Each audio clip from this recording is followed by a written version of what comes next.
just getting fucked.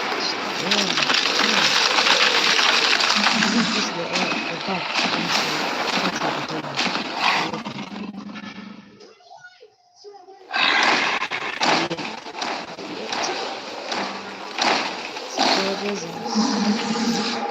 Told you.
Is this the field phone?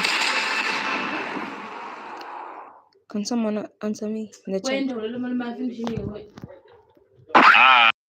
leopard fruit just got a full-on rework and it's now called Tiger. It's faster, it's stronger, and the new VFX are straight up heat. Alright, so let's start it off with the Z-move. The visuals look way cleaner. The sound is way more impactful. So basically you hold Z to unleash a barrage of punches, then release or tap to fire off a massive projectile that sends your enemies flying. X move also got a complete overhaul and it's looking clean. You got two versions now depending on where you use it. On the ground, you are going to fire a blazing wheel that tears across the battlefield and climbs over anything in its path. But once you use it in the air, it's going to turn into a horizontal strike that feels like a straight upgrade from the old move. Alright, so next up is the C ability. The C ability is actually insane. So just like before, it's going to launch you forward in the burst of speed, dragging your enemies along with you, and once you slam into the ground, it's going to erupt massive spikes. And the move itself looks sick. Next up we have the F skill. It's going to be your mobility skill just as before. You basically teleport in a zigzag pattern, but the cool part is if an enemy gets caught in your path, you're going to end up with a devastating kick. Let's see. Alright, next up we have the transformation itself, and get ready because this transformation is insane. Alright, here we go. Look at this model, man. Look at that model. The model got completely changed. The animations are different. The effects on it are fire. Overall, this new model and everything about this new Tiger rework is actually sick. It has fiery M1s, enhanced movement effects, fast cooldowns, speed and jump boosts, damage reductions, and all the other passives Leopard used to have. Alright, similar to the untransformed version, the Z move, all you gotta do is hold it to unleash a barrage of punches, but now it looks even more impactful. Wait, guys, you need to be in the admin panel. Alright, so next up we have the X move, which also splits into two styles again. So basically a grounded version and the aerial version. I'm gonna showcase them right now. Let me know what you guys think about the new Leopard rework so far.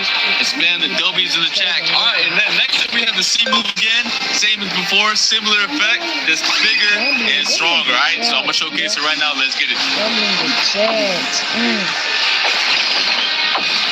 Y'all didn't realize this yet, but the C ability also has a hell version while you're transformed, alright? If you guys haven't noticed it, there's a fire meter on the right, and using 75% of that fire meter can trigger this cutscene ambush. And this looks fire. Peep the animation right now. Oh my god.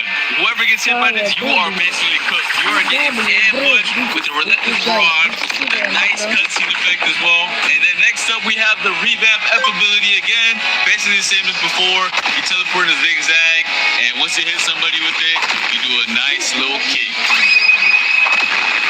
Alright, that's going to be it for the Tiger rework. Let me know your thoughts on it in the comment section down below. Honestly, I think it's a W rework, and it looks insane. I really love the transformation model, which is why I want to showcase one more thing to you guys. Another transformation. Tiger has two transformations, and y'all about to see it right now. The goal of this awakening is to give you some extra power for a limited time to close out the battle.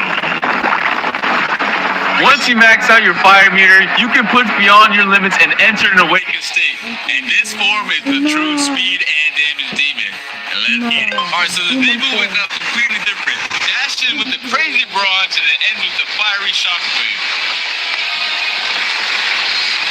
Everything is different. And then next up we have the X move. Basically you charge a blazing fireball in your jaws and launch it as a massive, fast-moving projectile in the shape of a giant tiger. And then next up we have the C move, which is going to be even more insane than the previous version, alright? You blitz ahead with razor-sharp claw slashes, ending in an even more devastating finishing punch. And that's not all. So remember how I said this fruit turns into a speed demon? Well, let me show you why. Once you use the C skill while in either tiger form, you gain a massive speed boost.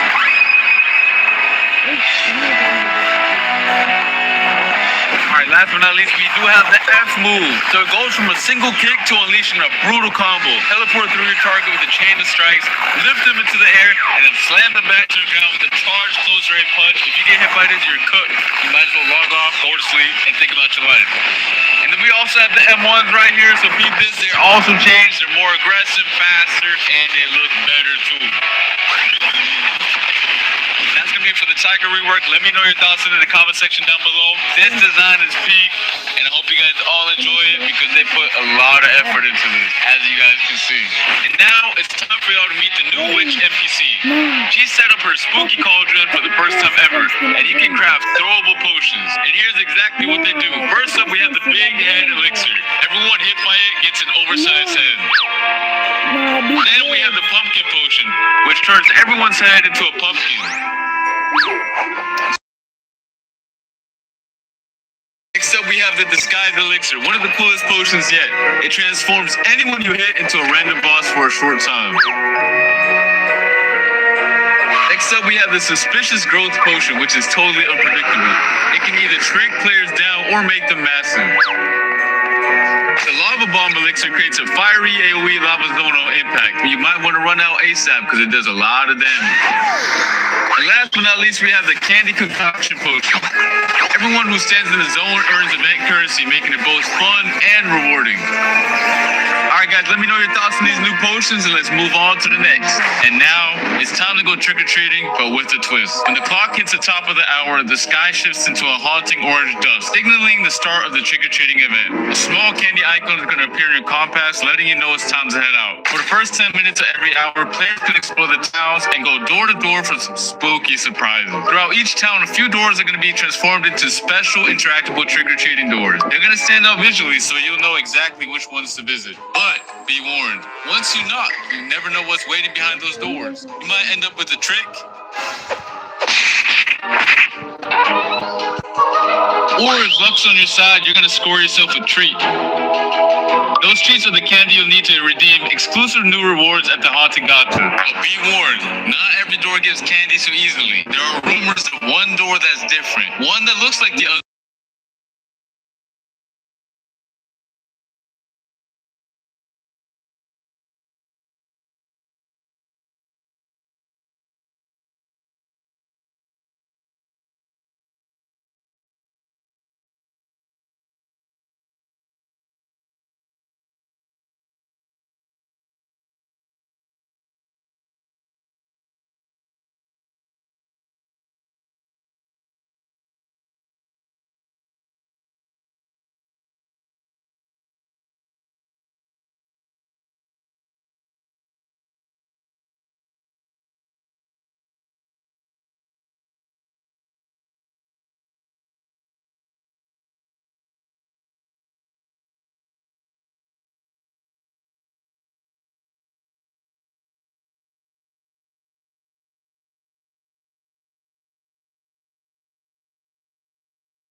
Wait, just like that, it's over.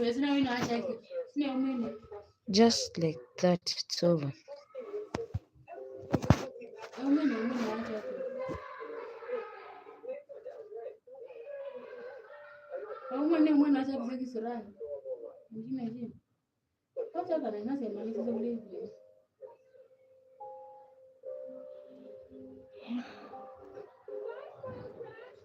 It's time for me. Until next time, peace.